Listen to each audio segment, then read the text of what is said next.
Manuel Pedrero de los Reporteros MX.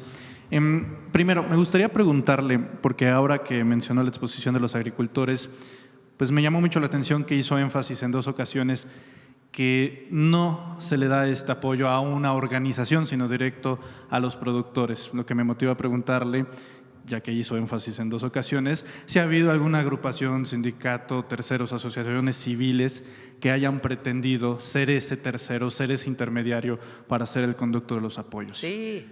¿Quiénes? Ay, no vale la pena, pero hay todas las que había desde antes, todas. Lo que quieren es regresar a controlar los recursos y aprovechan a veces parte de una demanda legítima de productores agrícolas, de agricultores, de productores de maíz, en este caso agricultores de maíz, pues para querer encabezar las movilizaciones. En realidad ahora la negociación fue con muchos liderazgos locales que representan pues a grupos de agricultores, no con las organizaciones que antes estaban, ¿verdad? ¿Cuál es el mensaje específico para aquellos que pretenden ser intermediarios o que insistan? Se acabó la corrupción. El apoyo del gobierno va directo al pueblo, sin intermediarios. Ese es el mensaje. Muy bien. Preguntarle acerca de 2 acontecimientos el día de ayer. Me voy a ir en orden cronológico. Primero, el día de ayer, el embajador de los Estados Unidos, Ron Johnson, tenemos entendido, tuvo una visita a la Cancillería con el doctor Juan Ramón de la Fuente y con el secretario de Marina, Raimundo Pedro Morales. Si usted tiene información acerca de la reunión que solicitó el embajador o que informó el gobierno mexicano o de manera viceversa. Recuerden que ayer hubo una intervención de Estados Unidos para una lancha que llevaba presuntamente droga en las aguas internacionales. Ya, a ver cuántas millas náuticas o kilómetros había de la embarcación, pero en las aguas internacionales. Pero ya en lo que tiene que ver con la ubicación de nuestro país.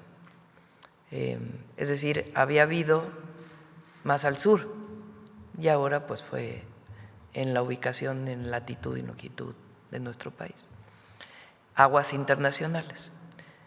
Nosotros no estamos de acuerdo con estas intervenciones y tenemos un modelo, un protocolo que ha dado muchos resultados.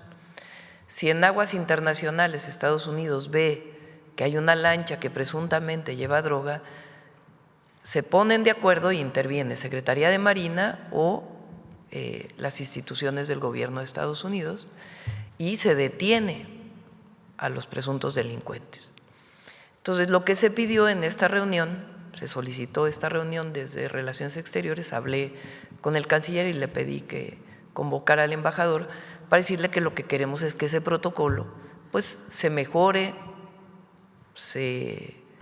en el marco de los acuerdos de seguridad que tenemos con los Estados Unidos, pero que se siga operando. Primero, por razones en donde no queremos que nunca haya violación a nuestra soberanía, ni tampoco que haya este tipo de operaciones en la zona económica, precisamente porque se está actuando. Y segundo, porque pudiera haber un mexicano, más allá de que sea delincuente o no, o presunto delincuente, en una de estas embarcaciones. Entonces, estuvo de acuerdo en principio el embajador, tiene obviamente que llevarlo a las distintas instancias del gobierno de los Estados Unidos, pero en principio estuvo de acuerdo en que se promueva, que se siga un protocolo como el que se venía utilizando previamente. Esa es la reunión con Estados Unidos. Lo segundo, me adelanto, el día de ayer el secretario del Departamento de Transporte de Estados Unidos hizo una publicación en el sentido de que no habrá nuevos vuelos del Aeropuerto Internacional Felipe Ángeles hacia los Estados Unidos. Y el argumento que plantea son 2, que ya venían de antes y que se han contestado con toda prontitud. Uno es un decreto que hizo el presidente López Obrador para que la carga dedicada se moviera del Aeropuerto Internacional Benito Juárez de la Ciudad de México al Aeropuerto Internacional Felipe Ángeles. Ellos dicen que ese decreto no está acorde con un acuerdo firmado en el 2015 y también la distribución de los slots, se llama, en el Aeropuerto Internacional Benito Juárez de la Ciudad de México. Estos y otras solicitudes que hizo hace meses el Departamento de Transporte se contestaron con toda prontitud. En primer lugar, la decisión de llevar la carga al AIFA, pues fue una decisión soberana y que tiene que ver con protección civil. El Aeropuerto Internacional de la Ciudad de México estaba muy saturado. De hecho, esa era la razón por la cual iban a construir el de Texcoco. Entonces, la saturación del Aeropuerto Internacional de la Ciudad de México ponía en riesgo pues, a los pasajeros, a los usuarios que utilizan el AICM. Entonces, se construye el AIFA, comienzan a trasladarse algunas líneas al AIFA, pero no tomaban la decisión de trasladarse de manera adecuada para disminuir los riesgos en el Benito Juárez. Entonces, se toma la decisión de que se vaya la carga por razones de seguridad, de protección civil. Ahora, todas las empresas que se fueron al AIFA están felices de carga dedicada. Tienen más espacio, hay más seguridad a la salida de los contenedores, es decir, no hay un solo reclamo de ninguna empresa. Había un pequeño reclamo que tenía que ver con aduanas de una empresa y se está atendiendo para que puedan tener adecuadamente todo su acceso a las aduanas. Es decir, la manera en que se está operando en este momento, todas las empresas, incluidas las estadounidenses, están muy contentas con la carga dedicada en el AIFA. Entonces, no estamos de acuerdo con esta decisión del Departamento de Transporte. Ayer le pedí al canciller que se comunicara con el Departamento de Estado, con el secretario Marco Rubio, para pedirle una reunión en Estados Unidos en donde participe el secretario de Transporte, pues para revisar si tienen fundamento, que desde nuestra perspectiva no tienen ninguno, estas acciones que están tomando de manera unilateral. No vaya a ser pues que haya un interés de otro tipo, ¿verdad? ¿Cómo cuál? Pues puede ser un interés político, puede ser un interés de apoyar a algunas empresas frente a otras, incluso estadounidenses. Por eso digo, no vaya a ser que haya una situación de este tipo.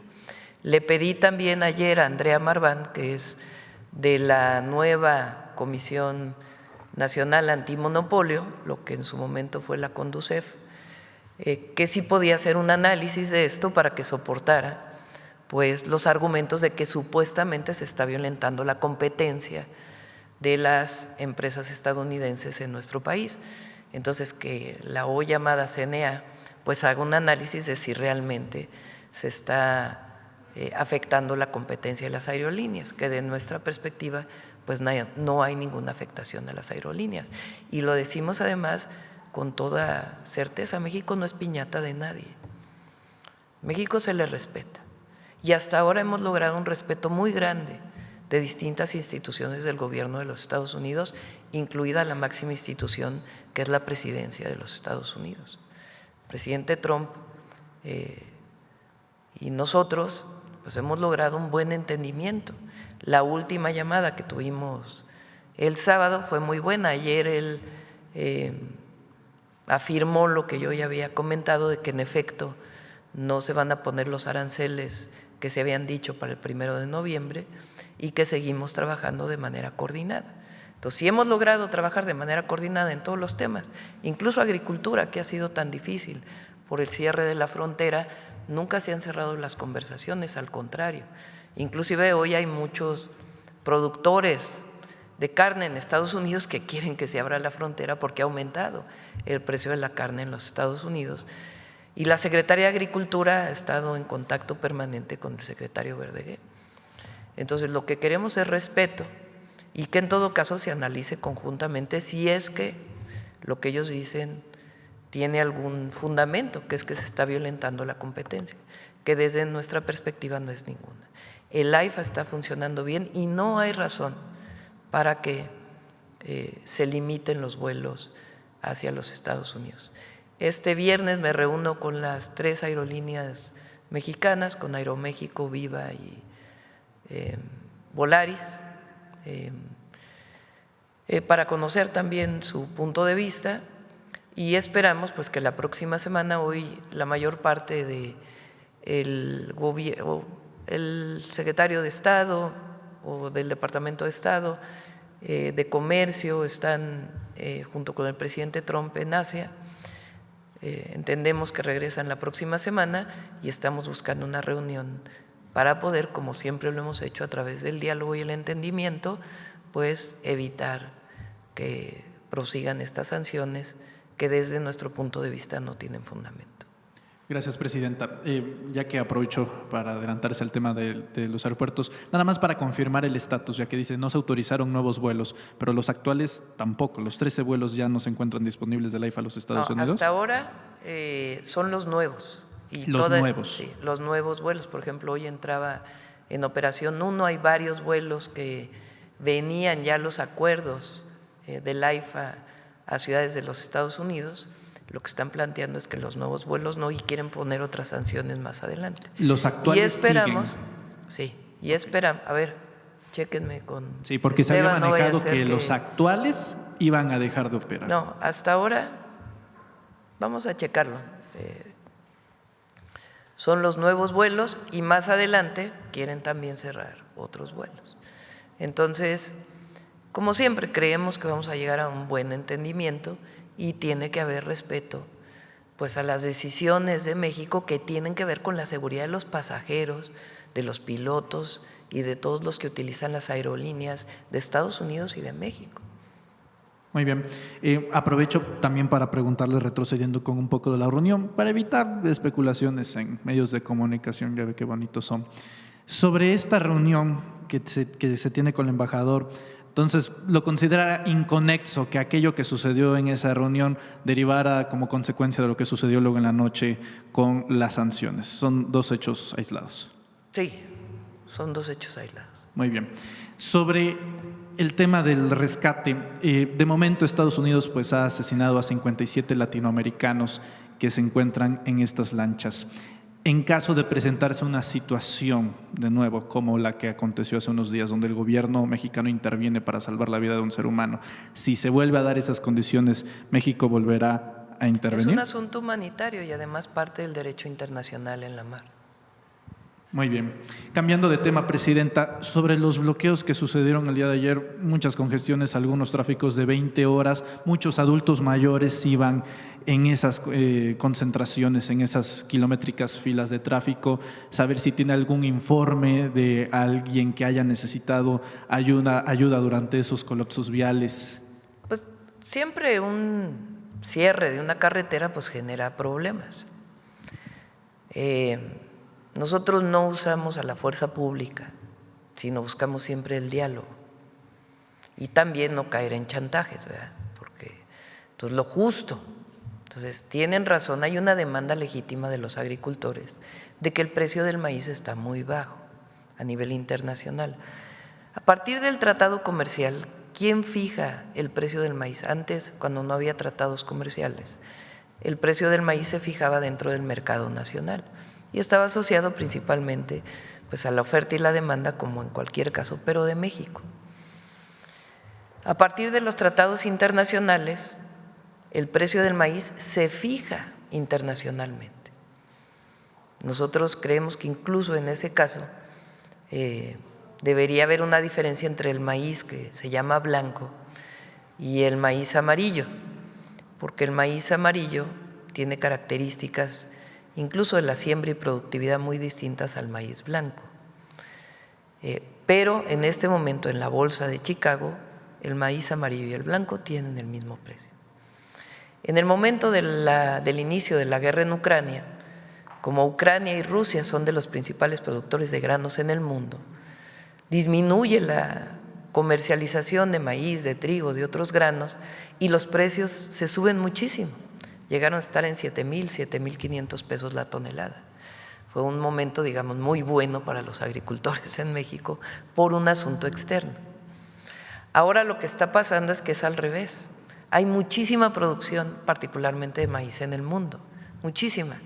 entre otras cosas porque ha llovido no solamente en México, sino en muchos otros lugares del mundo. Las condiciones climatológicas pues han hecho que haya mucha producción. Entonces, a nivel internacional, el precio del maíz hoy está en 3,300. Imagínense ustedes, de 7,200 en 2022 a 3,300. Entonces, a los agricultores pues no les sale ni el precio de producción, es muy bajo. Entonces, aquí en apuesta ya, digamos, en el mercado sale como en 4,200 y aún así pues no les está saliendo. Entonces, ¿qué fue lo que hicimos? A una demanda de ellos que dicen, a ver, no nos sale, ¿cómo vamos a recibir 4,200 por tonelada si ni siquiera nos da para garantizar nuestros costos de producción? Dijimos, a ver, primero las principales empresas compradoras del grano, vamos a hacer acuerdos entre el productor y la empresa para que no haya intermediarios, que son los que muchas veces se quedan con una buena parte de los recursos. Se vende a menos de 4,200, lo compran los intermediarios y lo venden a más, y el intermediario es el que se queda con el recurso, muchas veces vinculado con los grandes monopolios, que son Minsa, Maseca, Cargill principalmente. Entonces, a ellos lo que les dijimos es, tienen que comprar a más, ustedes tienen que hacer un esfuerzo muy importante, incluso por encima de los 5,000 pesos para comprarlo, que nos pidieron que no diéramos el precio exacto porque pues incluso se está queriendo lograr más, pero que haya un precio adecuado o mejor de aquellos principales compradores. Aparte lo compran nixtamaleros, ¿no? El maíz para la producción de tortilla. Entonces, una parte la dan estas grandes empresas en esta relación productor-comercializador. Y otra parte, pues estamos haciendo un esfuerzo extraordinario nosotros para aportar hasta cierto nivel de producción, 200 toneladas por productor, pues un monto que les permita sobrellevar pues su siembra del próximo año a un precio mejor. Ahora, sin chantajes, evidentemente, porque ellos pedían pues muchísimas cosas y nosotros dijimos, bueno, lo que se puede pues es esto, porque nosotros no podemos prometer cosas que no podemos cumplir. Entonces, se puede cumplir con esto y además vamos resolviendo el tema de fondo. Vamos haciendo un marco jurídico que nos permita pues establecer un esquema de mercado y de precios para el maíz sin violar pues lo que tiene que ver con los tratados y demás, sino sencillamente que garantice un precio justo para los productores a pesar de los vaivenes del mercado. Hay ejemplos en México, como por ejemplo la caña de azúcar, que tiene un marco especial en México. Entonces, sin afectar los tratados se puede lograr eso y lo estamos haciendo. Esa es una parte. Ahora, ¿qué querían ayer? Que quitáramos con Guardia Nacional, que pues eso nada más iba a generar una provocación, que muchos le estaban buscando, muchos. Nada más había que oír ayer muchos de los conductores de radio y el ingobierno de la presidenta y cómo es posible. Digo, entonces se está dialogando y se sigue dialogando hasta que se llega a un acuerdo justo sin caer en el chantaje.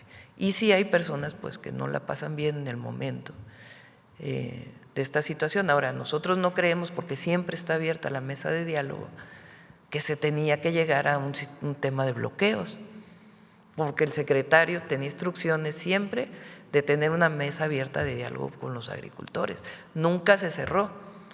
Entonces, la necesidad del bloqueo pues, no era necesaria porque estaba abierta la mesa de diálogo. Los bloqueos normalmente son pues para que se abra una mesa porque están cerradas, como era en el pasado. Aquí no, aquí dialogamos. Y afortunadamente ayer por la noche se logró un acuerdo y pues en el transcurso de la mañana se quitarán todos los bloqueos. Muy bien. Para finalizar, Presidenta, paréntesis, no me pongo de pie para no obstruir el tiro de los compañeros camarógrafos. Hoy en Reporteros MX publicamos una nueva investigación sobre Marco Cortés, el senador Marco Cortés, la semana pasada también sobre el senador Ricardo Anaya. Es un esquema donde ellos adrede ocultan información fundamental en su declaración patrimonial, en los cuales generan bastantes ingresos. En el caso del senador Anaya, él declara no tener nada, pero si lo contrasta con las empresas que están a nombre directo de sus familiares, en este caso de su esposa, pues pareciera que no tiene nada, pero en realidad todo ese ingreso queda entre negocios familiares. De hecho, muchas de estas empresas terminan siendo factureras o también hay sospechas fuertes de lavado de dinero. Es el mismo caso del senador de la República con fuero y plurinominal Marco Cortés Mendoza. Ambos gozan de ser los últimos presidentes nacionales del Partido Acción Nacional.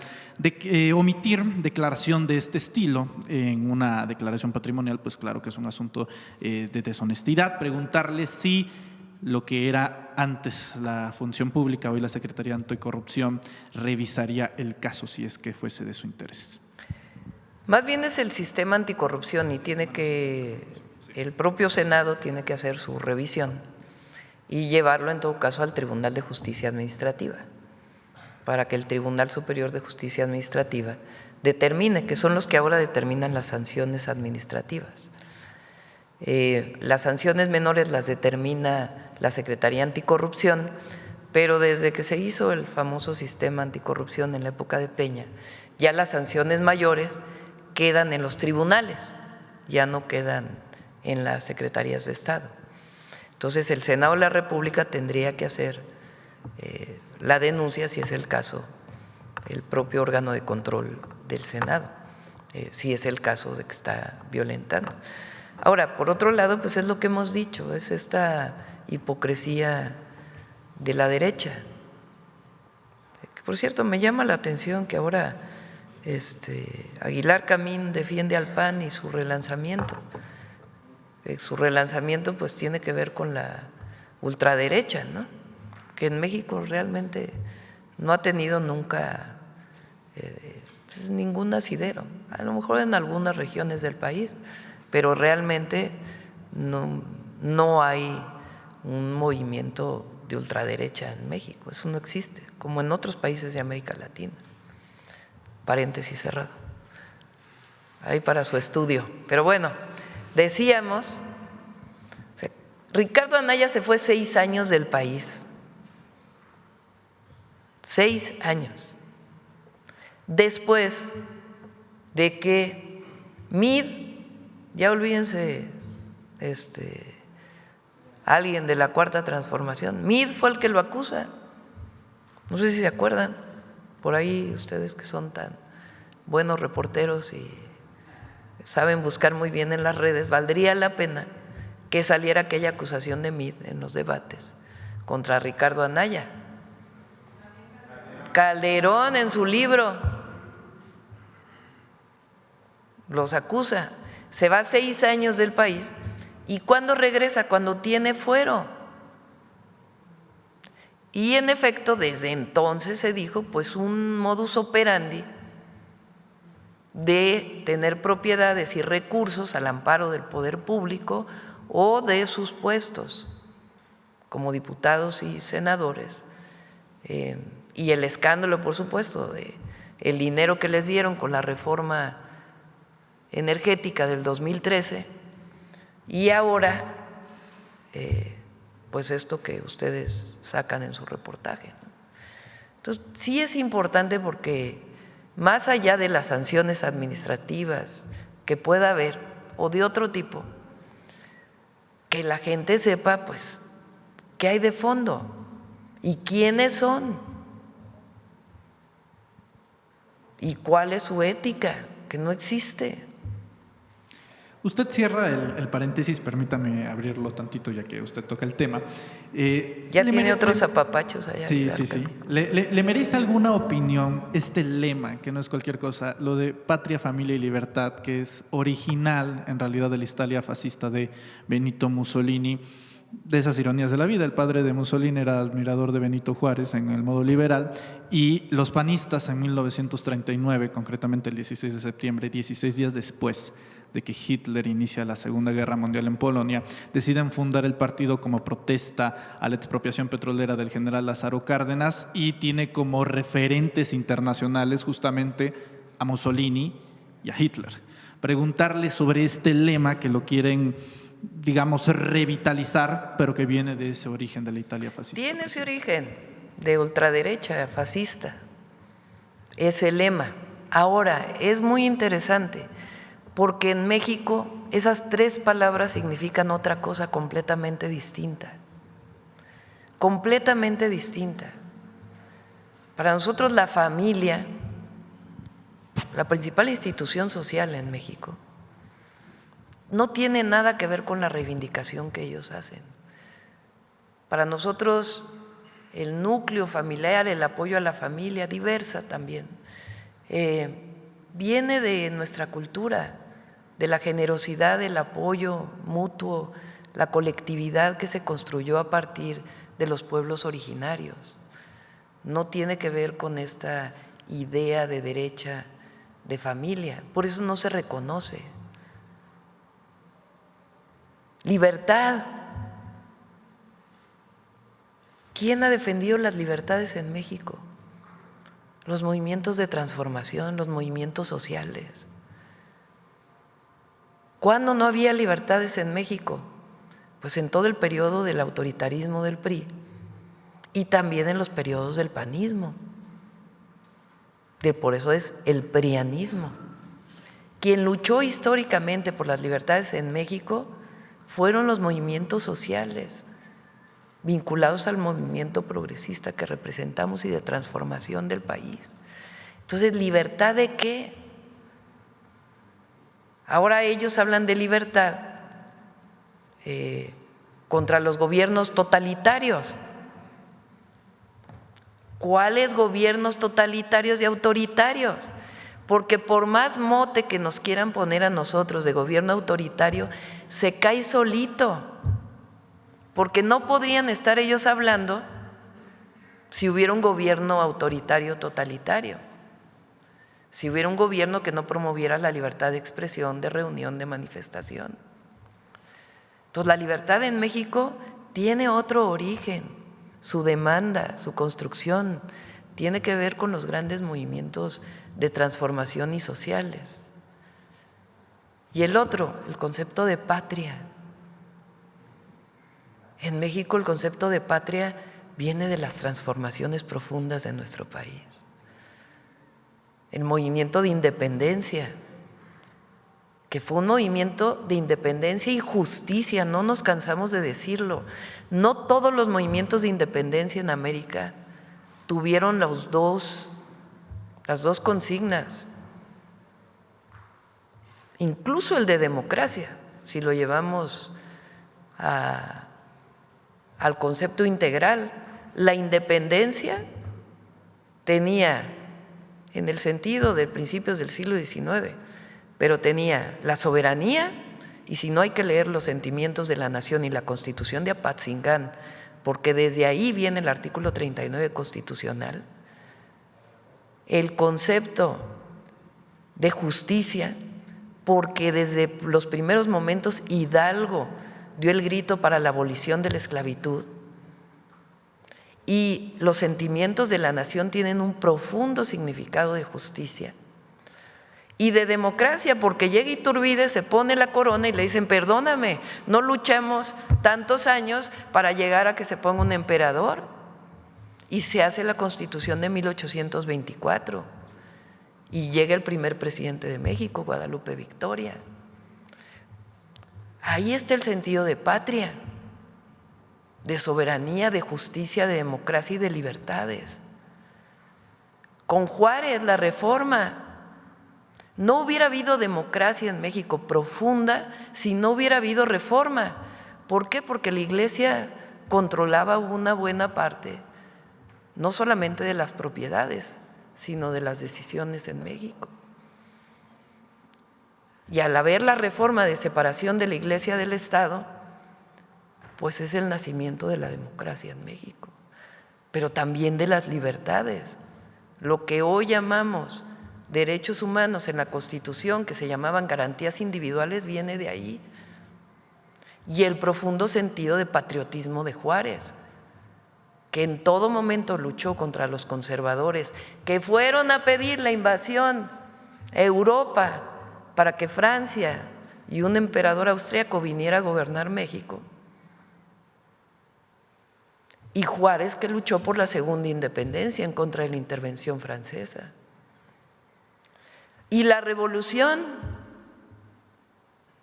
no puede haber más sentido de justicia, de libertades, de democracia y de patria y de soberanía que en la Constitución de 1917. Y la Cuarta Transformación se sustenta ahí, de la historia profunda política y democrática de las grandes transformaciones de nuestro país. Entonces, su concepto de el PAN, que viene en efecto de la derecha fascista de Italia, ¿qué tiene que ver con México? Nada. Por eso no tienen futuro. Como diría Juárez, están moralmente derrotados.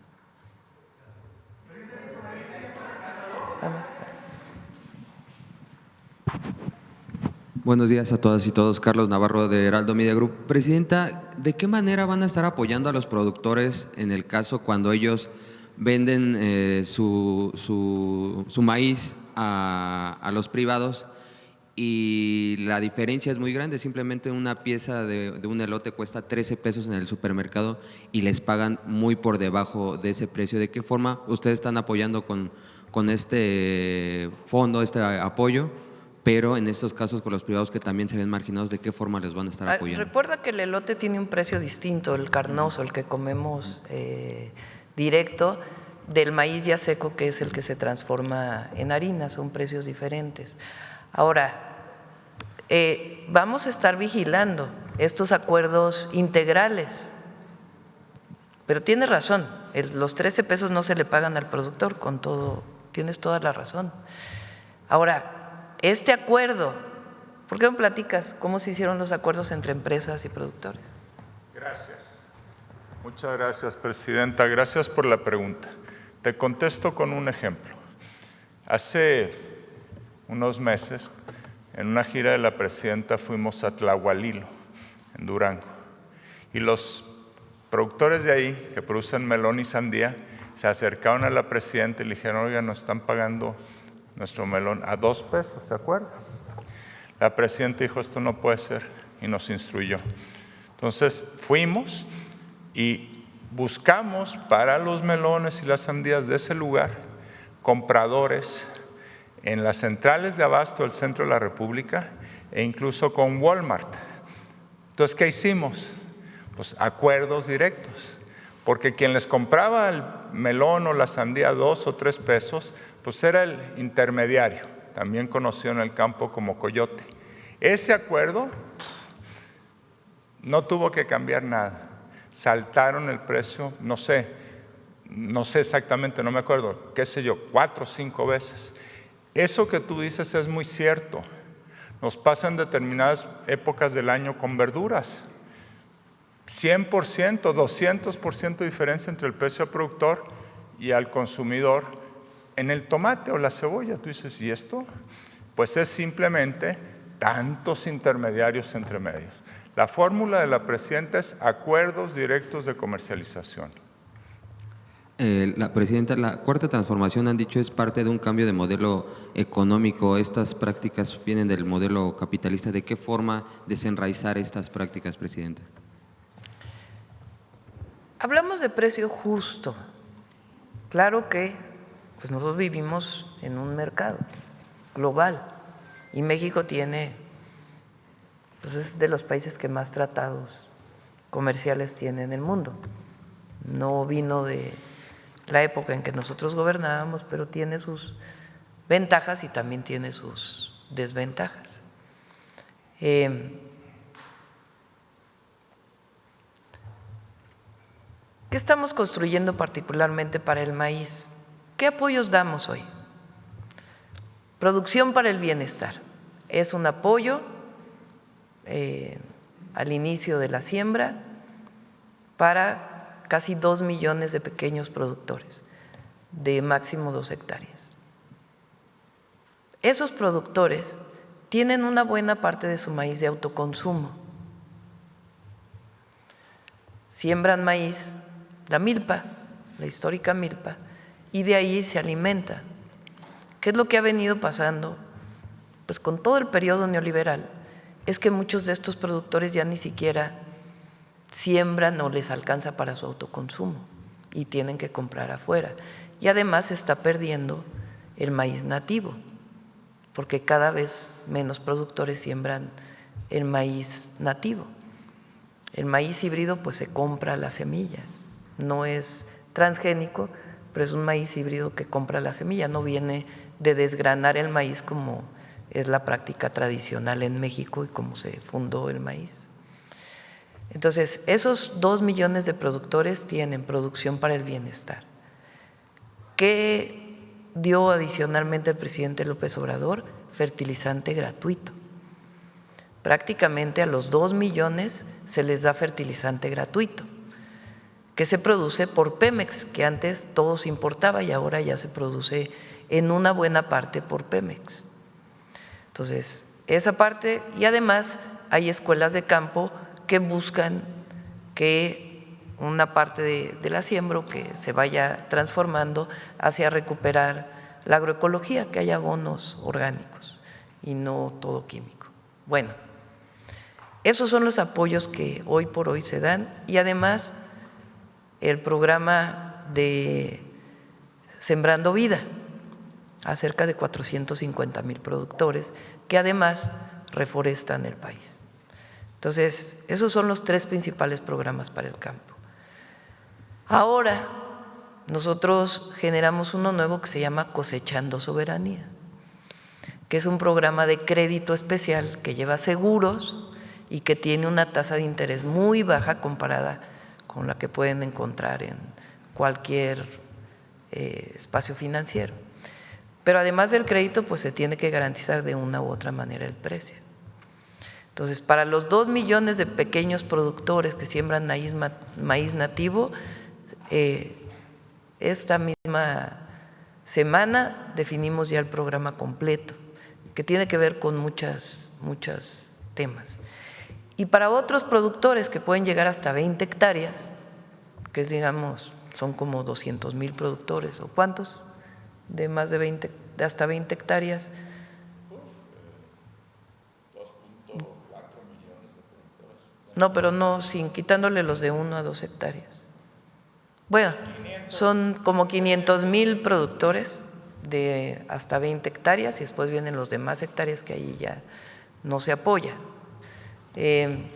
Para esos productores estamos diseñando pues este esquema al que también pueden entrar los productores de 1 a 2 hectáreas. Es muy distinto a lo que había en el periodo neoliberal. En el periodo neoliberal lo que había pues eran estos garantías, coberturas que se daban principalmente al productor grande, al de Sinaloa, una parte del Bajío, a esos que hoy tienen más de 100 hectáreas o que rentan 1,000 hectáreas, porque a lo mejor no son suyas, pero la rentan para su producción y que han ido concentrando una buena parte de la producción de maíz en México.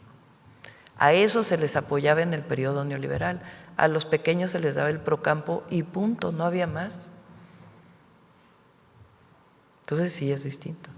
Presidenta, ayer en la Cámara de Diputados se aprobó la ley contra la extorsión. Sin embargo, hubo una reserva que reduce las penas para los servidores públicos, la complicidad de los servidores públicos. ¿Cuál es su opinión al respecto, Presidenta? ¿Otra vez? Ayer se aprobó la ley contra extorsión en la Cámara de Diputados, sí, y en una de las reservas que plantea el diputado Ricardo Monreal es reducir la pena a servidores públicos que tengan complicidad en estos actos de extorsión. No tenía la información, hoy averiguamos exactamente de qué se trata y por qué lo está planteando Monreal. Vamos a ver, vamos a ver exactamente de qué se trata. Gracias. Y preguntarle, en su libro menciona a Pepe Barberán, también el documental. ¿Algún día ha pensado usted qué hubiera pasado si Pepe Barberán no le hubiera conectado con el expresidente Andrés Manuel López Obrador? Pues otro destino de mi vida hubiera sido. La verdad, Pepe Barberán, José Barberán, un científico, él trabajaba en el, si mal no me acuerdo, en centro de, no me acuerdo cómo se llamaba, de la UNAM. Formó muchísima gente, muchísimos. Él siempre fue un hombre un gran científico que además siempre apoyó a los movimientos sociales, populares. Cuando viene en 1988 y viene la candidatura del ingeniero Cárdenas, Pepe Barberán se acerca al ingeniero Cárdenas y después saca un libro posterior al fraude electoral de cómo se hizo el fraude electoral. En esa época formó a muchísima gente, jóvenes, especialistas en bases de datos, y que muchos de ellos se especializaron en bases de datos electorales, muchísimos.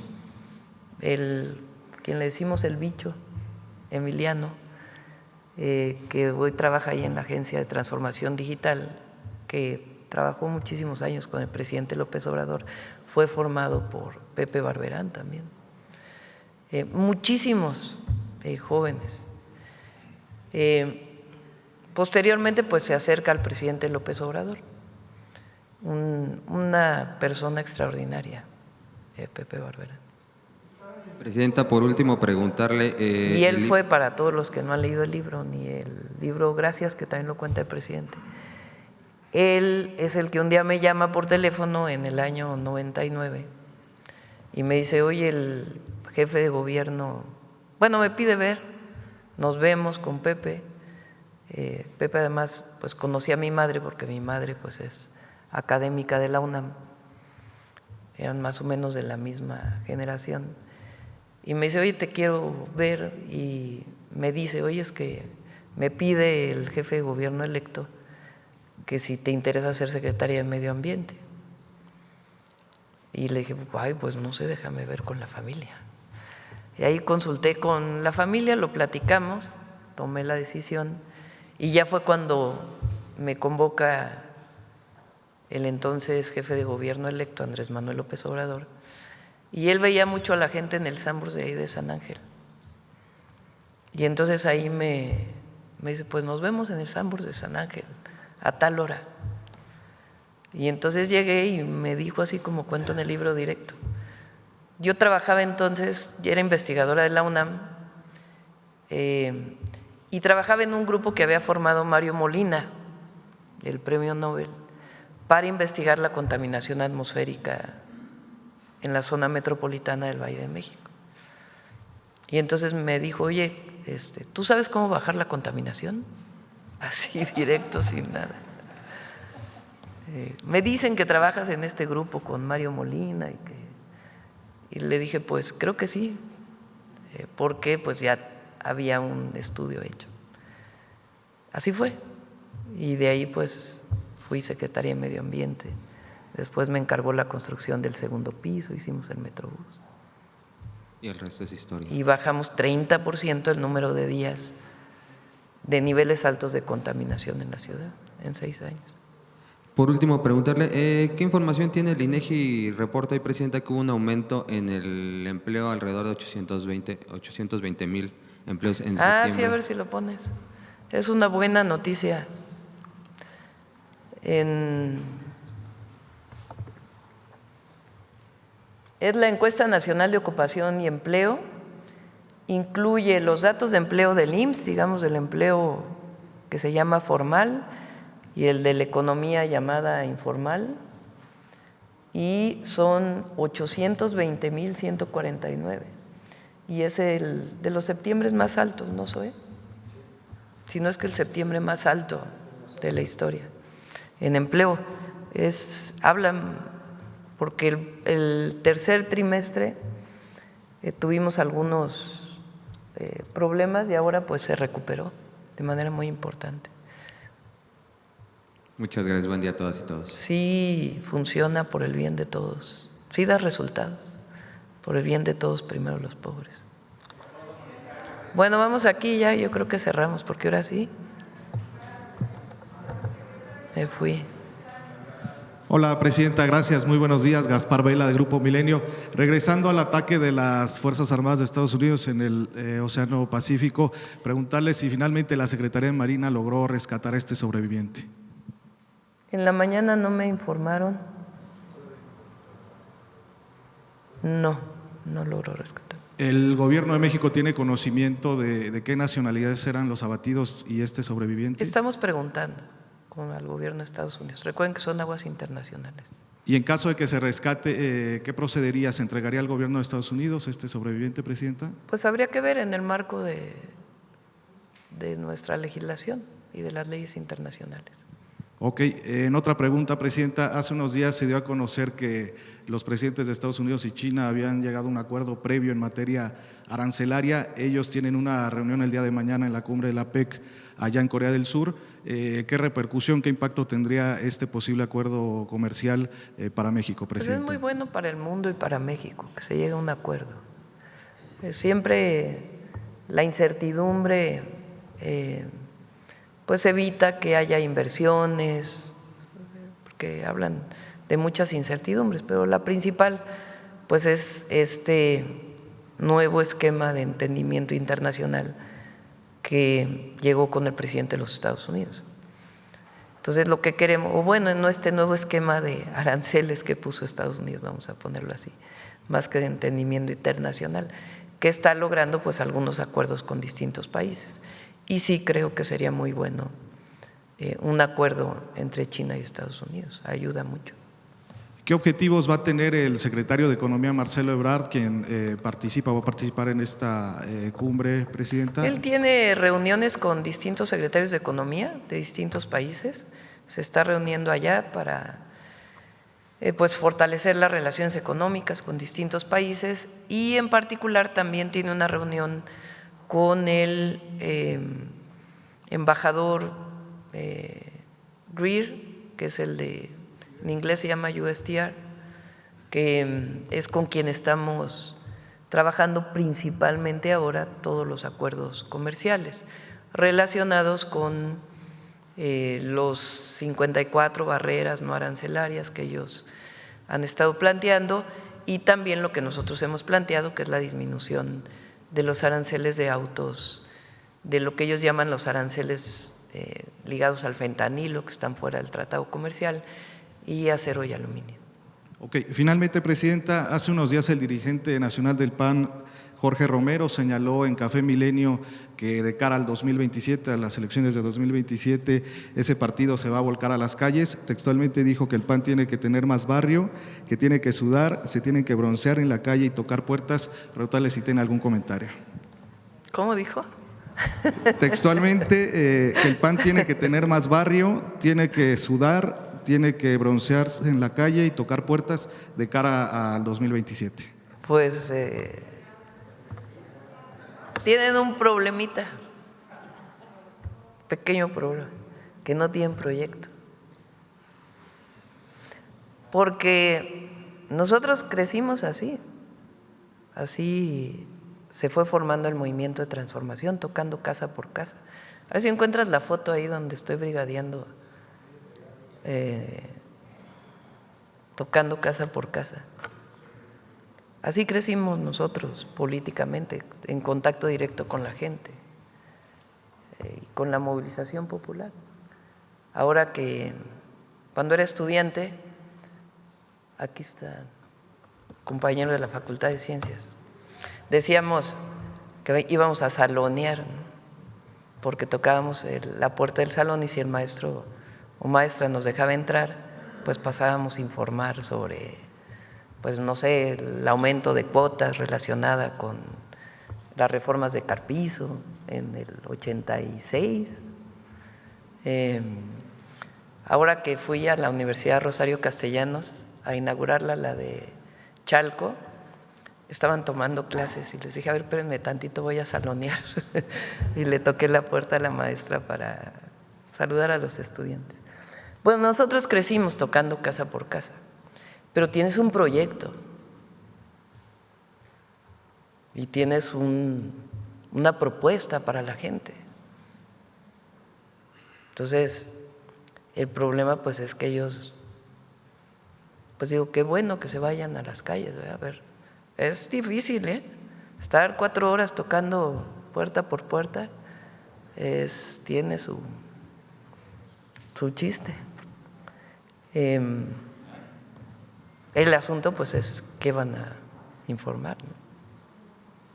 Muchas gracias, presidenta. Gracias. Ahí está la foto. Hay una donde estoy con más compañeros. A ver si me encuentro.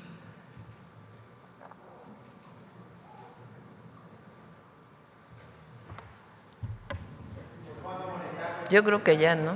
Cerramos.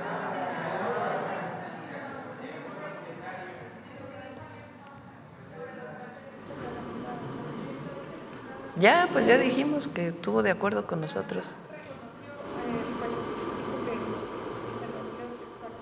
A ver, pásale el micrófono. Gracias, presidenta. Buenos días. Aurora Castillejos, del Sistema Público de Radiodifusión del Estado Mexicano, Canal 14. Anoche, le decía, presidenta, que anoche el presidente Trump confirmó el aplazamiento para imponer nuevos aranceles de 30% a la importación de mercancías procedentes de México. Destacar esta relación comercial, o él destacaba esta relación comercial con México y especialmente con usted. Textualmente dijo, me gusta la extensión con México porque nos está yendo muy bien. Esperemos nada más resolver ahora lo del aeropuerto. Se va a resolver, estoy segura que se va a resolver. Finalmente, Fitch Rating ratificó la calificación crediticia para México, modificó su perspectiva de negativa a estable, presidenta. Sí, va a ir cada vez mejor. Estamos bien, nos está yendo bien dentro de las circunstancias internacionales. Es decir, a todos los países pues le ha afectado los aranceles y particularmente a México por la integración económica que se ha desarrollado entre México y los Estados Unidos. Y pues esta incertidumbre que se puede generar a partir de que pues este año pues ha habido distintos anuncios. Pero yo soy muy optimista. Este aumento en el empleo es muy importante. Vamos a cerrar con números positivos y el año que entra nos va a ir mejor todavía. Hay un buen panorama para México mundial. Sí, muy bueno, muy bueno. Gracias, presidente. Miguel. Respecto si se confirma que fue detenido. Parece que sí, en Portugal creo, y es de una ficha que había ahí, de una denuncia que puso un particular contra él hace tiempo en la Ciudad de México. Vamos. Con su permiso, presidenta, buenos días a todos y a todas y todos. Frente a la consolidación del IMSS Bienestar, la creación del programa Salud Casa por Casa y el rescate del IMSS y del ISSSTE, medios de comunicación y comentaristas han lanzado mentiras sobre el sistema de salud pública y su universalización. Por otro lado, esta semana fuimos testigos de una campaña de desinformación en la que medios y conductores reprodujeron una mentira plasmada en una columna que no presentó ninguna evidencia o fuente informativa. Ejercen el periodismo de ficción, que es una degeneración del periodismo. Veamos el video del detector de mentiras de esta semana.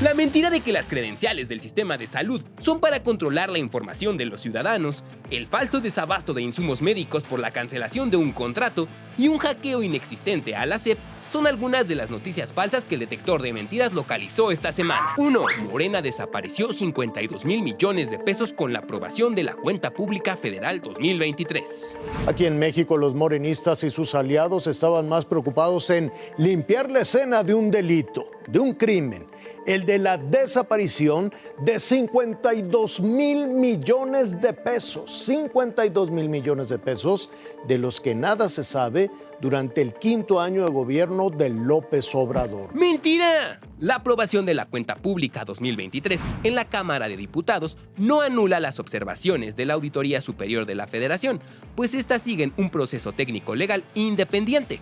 Los 52,000 millones reportados son una cifra preliminar que las entidades auditadas tienen un plazo legal para solventar. 2. Mentiras sobre el sistema de salud pública. A. La credencialización del sistema de salud es para tener control total de la información de los ciudadanos. Pues esta credencialización del sistema de salud podría ser un paso más de este entramado gubernamental para tener control total de la información de los ciudadanos. ¡Mentira! El objetivo de la credencialización es universalizar los servicios de salud pública para que cualquier ciudadano reciba atención en el IMSS, ISSSTE o IMSS Bienestar. La credencial estará ligada a un expediente clínico digital compartido para agilizar la atención, evitar duplicidad de estudios y dar continuidad a los tratamientos.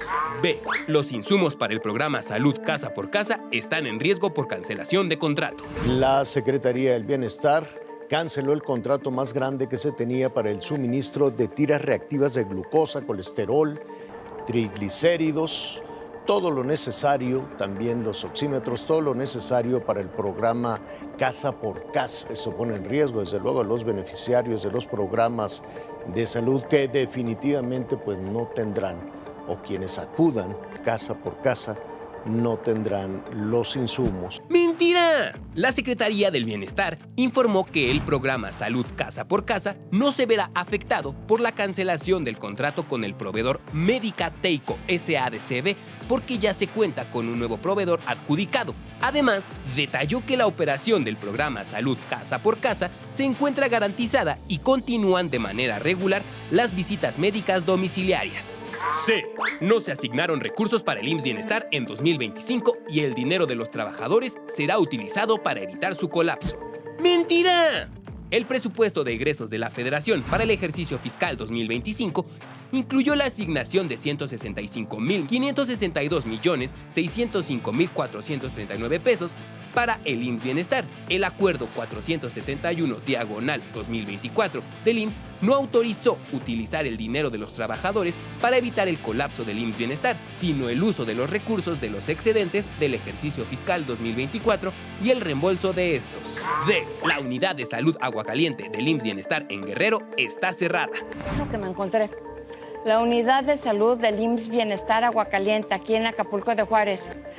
Yo le quiero preguntar a Zoe Robledo, ¿esto hace cuánto no lo abres? ¡Mentira! El IMSS Bienestar informó que la unidad de salud Aguacaliente en Acapulco de Juárez, Guerrero, opera con normalidad en un horario de lunes a viernes y adelantó que a partir de la semana del 20 al 26 de octubre se incorporó nuevo personal médico para que en los próximos días el servicio se extienda de lunes a domingo.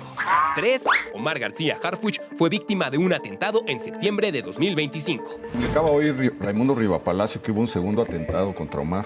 Desde junio del 2020, Omar García Harfuch no había estado en un riesgo tan alto como en víspera del grito del 15 de septiembre pasado, cuando un nuevo intento de atentado contra el secretario se frustró porque el ataque a una casa en Polanco coincide con la ausencia de Harfuch. ¡Mentira! El secretario de Seguridad y Protección Ciudadana del Gobierno de México, Omar García Harfuch, desmintió en una conferencia de prensa en la Cámara de Diputados el 27 de octubre que haya sido víctima de un atentado.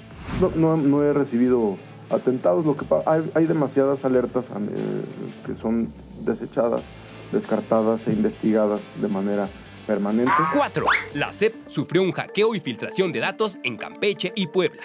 ¡Mentira! La Secretaría de Educación Pública desmintió el 26 de octubre que se haya registrado alguna vulneración a sus sistemas informáticos o bases de datos de los estados de Campeche y Puebla. Informó que no se ha detectado vulneración alguna en los sistemas administrados por la SEP ni en las plataformas utilizadas para el registro, control o gestión de información académica o de becas educativas.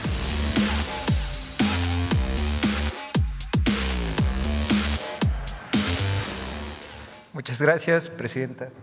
Gracias.